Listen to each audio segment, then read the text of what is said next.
خدا کی بخشش۔ انجیل کا پیغام پیش کرتے وقت ہمیں اس بات کو یقینی بنانا چاہیے کہ ہم واضح طور پر وضاحت کریں کہ نجات خدا کی بخشش ہے۔ میں راشد یونس ہوں۔ یہ اصول واقعی اس پورے خط میں سرایت کرتا ہے۔ یہ ایک ایسا موضوع ہے جسے پولوس نے بیان کیا ہے، اور ہم اسے دیکھیں گے جب ہم اس خط پر نقطہ بہ نقطہ، آیت با آیت، پیراگراف با پیراگراف نظر ڈالیں گے۔ حقیقت یہ ہے کہ نجات خدا کی بخشش ہے۔ ہم آسمان پر جانے کے لیے اپنا راستہ خود نہیں بنا سکتے، اور پولوس یقینی طور پر یہ واضح کرتا ہے، نہ صرف گلتیوں میں بلکہ اپنے دوسرے خطوط میں بھی۔ تو آئیے پہلے پولوس کے سلام کی طرف چلتے ہیں۔ یہ ایک خط ہے، اور وہ صرف یہ کہتا ہے پولوس کی طرف سے، جو نہ انسانوں کی جانب سے نہ انسان کے سبب سے۔ اب نوٹ کریں کہ میں نے نہ انسانوں کی جانب سے نہ انسان کے سبب سے کو نمایاں کیا ہے۔ پولوس صرف یہ کہہ رہا ہے کہ میں لوگوں کے منتخب کرنے کے نتیجے میں رسول نہیں بنا۔ میں غیر یہودیوں اور اس خدمت کے لیے رسول اس لیے نہیں بنا کہ لوگوں کے ایک گروہ نے مجھے منتخب کیا، لیکن خدا نے مجھے چنا ہے۔ اور اس طرح وہ کہتا ہے پولوس کی طرف سے، جو نہ انسانوں کی جانب سے نہ انسان کے سبب سے بلکہ یسوع مسیح اور خدا باپ کے سبب سے، جس نے اس کو مردوں میں سے جلایا، رسول ہے۔ اب جب اس نے سب بھائیوں کہا تو ہمیں یاد رکھنا چاہیے کہ سیاق و سباق میں وہ پہلے مشنری سفر سے واپس آیا ہے۔ وہ شام کے انطاکیہ میں واپس آ گیا، جہاں سے اس نے اس سفر کا آغاز کیا تھا، اور شاید وہ ان بھائیوں کی طرف اشارہ کر رہا ہے جو اکٹھے ہوئے تھے اور جنہوں نے اسے یہ کام کرنے کا کہا تھا۔ مثال کے طور پر ہم جانتے ہیں کہ اعمال 13 باب کی پہلی آیت میں آدمیوں کا ایک گروہ تھا، انہیں نبی اور معلم کہا جاتا تھا، اور ان آدمیوں میں سے ایک کا نام برنباس تھا، شمعون تھا، لوکیس قرینی تھا، وہاں مناہیم تھا، اور ظاہر ہے ساؤل، جسے اس وقت ساؤل کہا جاتا تھا، اسی گروہ میں تھا۔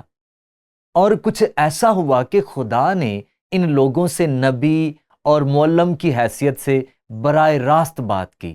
ہم اس کے بارے میں اعمال 13 باب کی دوسری آیت میں پڑھتے ہیں، تو میں آپ کے لیے یہ الفاظ پڑھ دیتا ہوں۔ جب وہ یعنی یہ لوگ، یہ بھائی خداوند کی عبادت کر رہے اور روزے رکھ رہے تھے، تو روح القدس نے کہا۔ اب یقینی طور پر اس کا مطلب ہے روح القدس نے کہا۔ ان افراد کے ساتھ براہ راست بات چیت ہوتی تھی جو نئے عہد نامے کے دنوں میں نبی اور استاد تھے، اور روح القدس نے جو کچھ کہا ہے وہ یہ ہے کہ میرے لیے برنباس اور ساؤل کو اس کام کے واسطے مخصوص کر دو جس کے واسطے میں نے ان کو بلایا ہے۔ تب انہوں نے روزہ رکھ کر اور دعا کر کے اور ان پر ہاتھ رکھ کر انہیں رخصت کیا۔ شاید وہ ان بھائیوں کی طرف اشارہ کر رہا ہے، یا ہو سکتا ہے کہ وہ آدمیوں کے ایک بڑے گروہ کی طرف اشارہ کر رہا ہو، یا ہو سکتا ہے کہ وہ ایمانداروں کے ایک بدن کی طرف اشارہ کر رہا ہو جو مرد اور عورت دونوں ہیں، کیونکہ یہ لفظ عام طور پر یا خاص طور پر استعمال کیا جاتا ہے اور سیاق و سباق پر منحصر ہے۔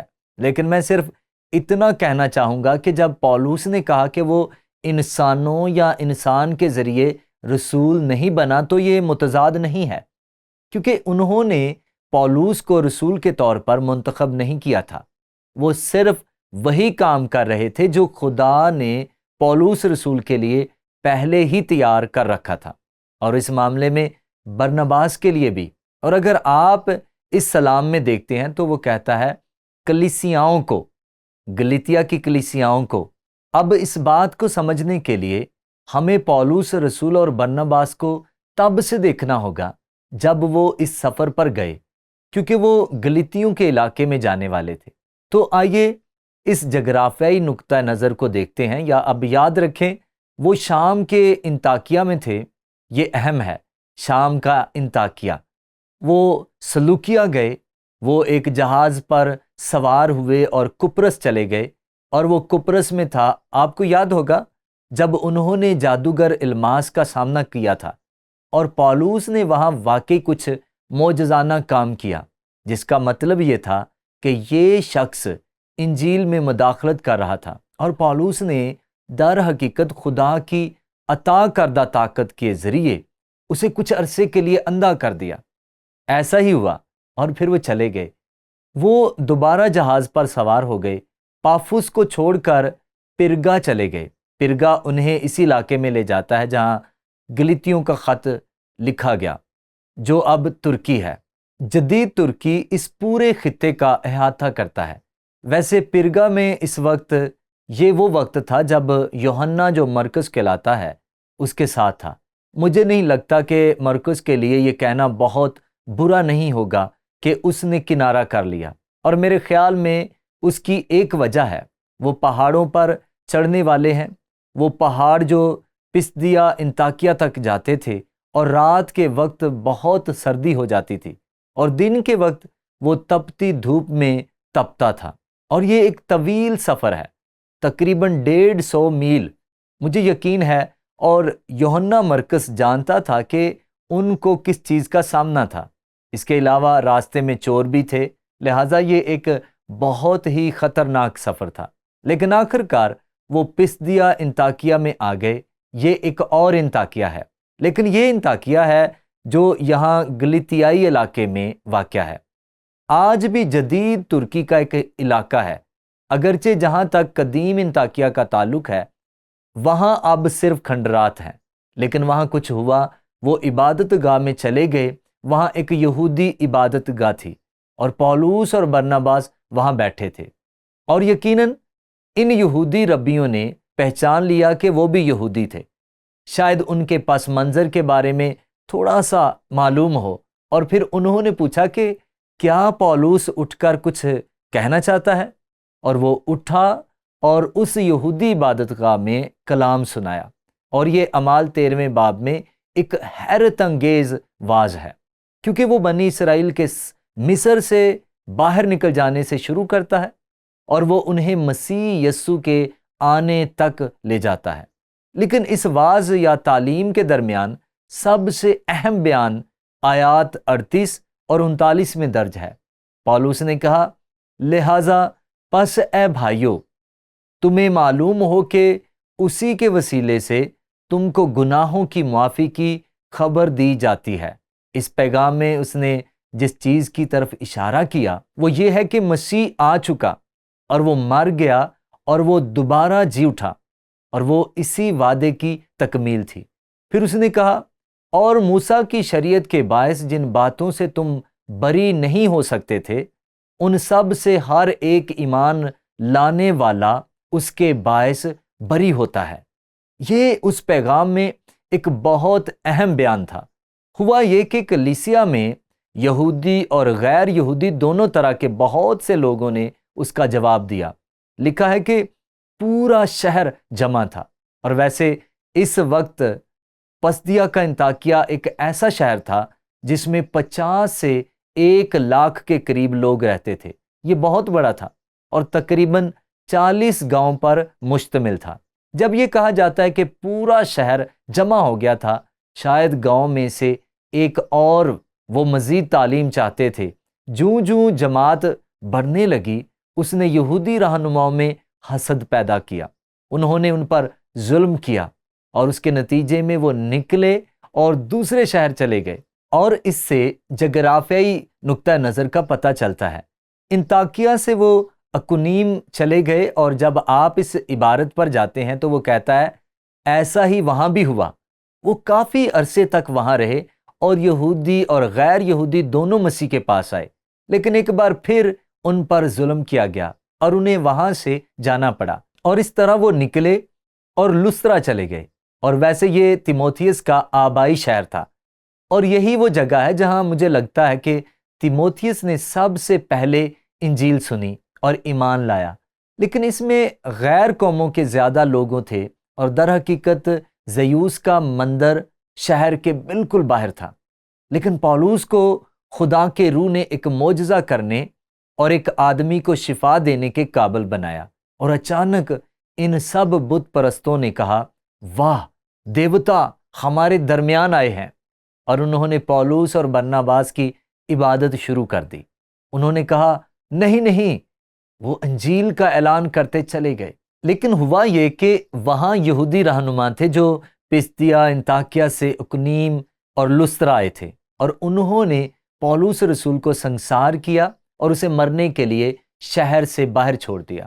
خدا نے ایک معجزہ کیا، وہ اٹھا اور دربے چلا گیا اور دربی میں ایک کلیسیا قائم کی۔ اب یہ گلتیا کی کلیسیاں ہیں۔ جب وہ کہتا ہے گلتیا کی کلیسیاؤں کو، پھر ہم انہیں واپس آتے ہوئے دیکھتے ہیں، اور یہاں ہمارے پاس واپسی کا سفر ہے، دربی سے لسترا تک، اقنیم تک، اور پھر پسدیا، انطاکیہ تک۔ اور اس کے بارے میں ہم اعمال 14ویں باب میں کیا پڑھتے ہیں؟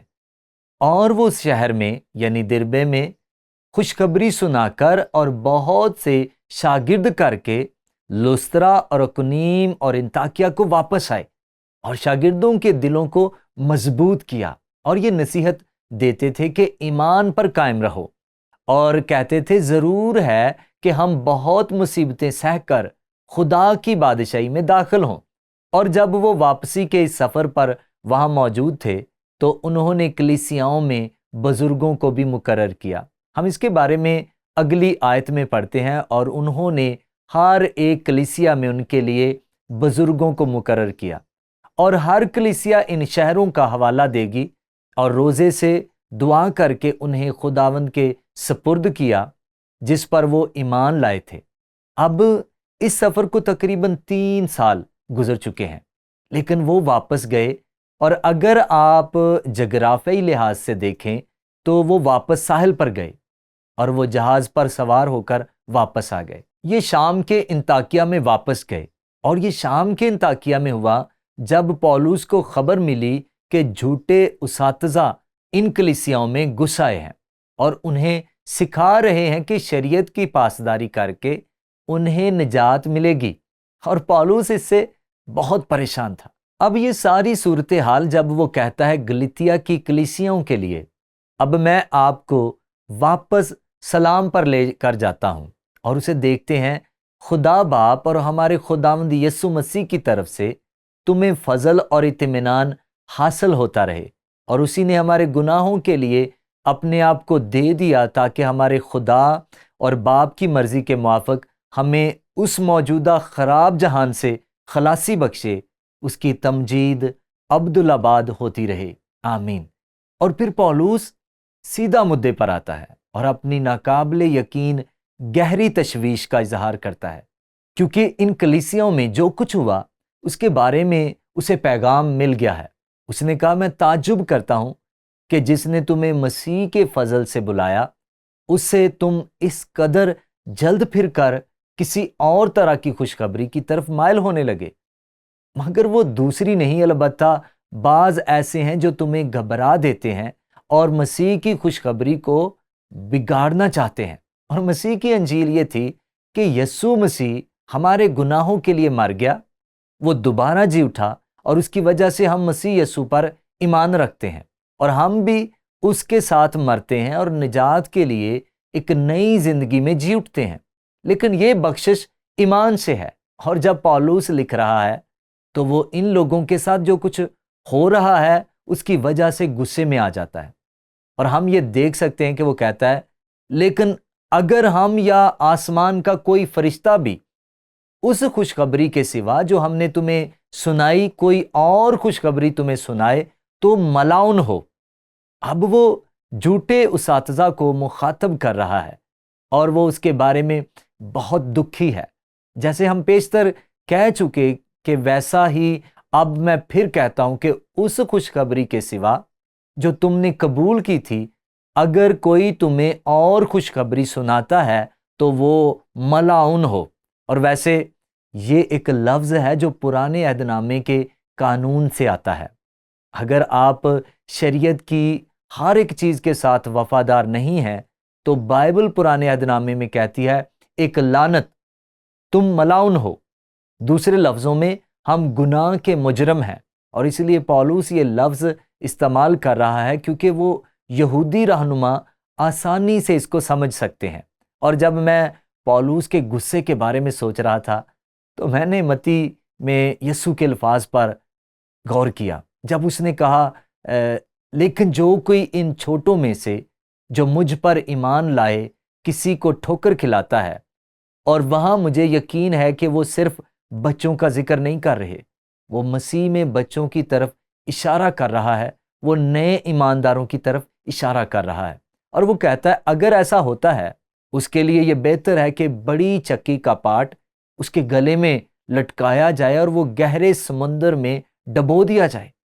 پولوس یہ جانتا تھا اور اس لیے اس کے پاس اس صورتحال سے پریشان اور ناراض ہونے کی ایک بنیاد تھی۔ تو اس خط کا پورا نچوڑ یہ خط اس تحفے کے بارے میں ہے جو خدا نے ہمیں فضل کے ذریعے دیا، اور اس لیے غور و فکر اور جواب کا سوال یہ ہے، پولوس نجات کے پیغام کی وضاحت کیسے کرتا ہے؟ میرے خیال میں سب سے خوبصورت وضاحت، اور یہ اپنے آپ کے لیے بولتا ہے افسیوں میں، کیونکہ تم کو ایمان کے وسیلے سے فضل ہی سے نجات ملی ہے، اور یہ تمہاری طرف سے نہیں، خدا کی بخشش ہے، اور نہ اعمال کے سبب سے ہے تاکہ کوئی فخر نہ کرے۔ بہت واضح کیا گیا، ایسا ہی ہے نا؟ لیکن اعمال کے بارے میں کیا؟ ہمارے اعمال جب ہمیں نجات مل جاتی ہے کیونکہ ہم اسی کی کارگری ہیں اور مسیح یسوع میں ان نیک اعمال کے واسطے مخلوق ہوئے جن کو خدا نے پہلے سے ہمارے کرنے کے لیے تیار کیا تھا۔ افسیوں میں ہے کیونکہ تم کو ایمان کے وسیلے سے فضل ہی سے نجات ملی ہے، اور یہ تمہاری طرف سے نہیں، خدا کی بخشش ہے، اور نہ اعمال کے سبب سے تاکہ کوئی فخر نہ کرے۔ بہت واضح کیا گیا ہے، ایسا ہی ہے نا؟ لیکن اعمال کے بارے میں کیا؟ ہمارے اعمال جب ہمیں نجات مل جاتی ہے کیونکہ ہم اسی کی کاراگری ہیں اور مسیح یسوع میں ان نیک اعمال کے واسطے مخلوق ہوئے جن کو خدا نے پہلے سے ہمارے کرنے کے لیے تیار کیا تھا۔ بس زندگی گزارنے کے اس اصول کو یاد رکھیں۔ انجیل کا پیغام پیش کرتے وقت ہمیں اس بات کو یقینی بنانا چاہیے کہ ہم واضح طور پر وضاحت کریں کہ نجات خدا کی بخشش ہے۔